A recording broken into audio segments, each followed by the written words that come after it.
1931 সালে জন্মগ্রহণ করা চাঁদপুরের একজন ব্যক্তি হন দেশসেরা ব্যবসায়িক এবং হন দেশসেরা করদাতা। বাবার অনিচ্ছাতেও 1950 সালে মায়ের কাছ থেকে ধার করা 2,500 টাকা দিয়ে শুরু করা ব্যবসা আজ 10,000 কোটি টাকায় দাঁড়িয়েছে। এরপরে চলে আসেন 1970 সালে নারায়ণগঞ্জে এবং তামাকের ব্যবসা শুরু করেন। বর্তমানে 40-45 ধরনের ব্যবসার সঙ্গে জড়িত, তবে তার মূল ব্যবসা তামাক বেচাকেনা।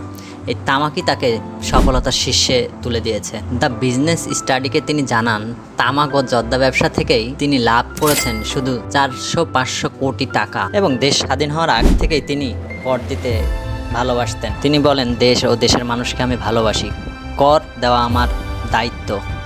এই দায়িত্ব থেকেই তিনি 15 বার সেরা করদাতাদের একজন হয়েছেন। 2021 সালে মুজিব বর্ষের সেরা করদাতা কাউস মিয়া। 2016-17 অর্থ বছরে কর বাহাদুর পরিবার স্বীকৃতি পান তিনি রাজস্ব বোর্ড কর্তৃক এবং 2008 থেকে 2023 পর্যন্ত টানা 15 বছর তিনি সেরা করদাতা নির্বাচিত হয়েছেন।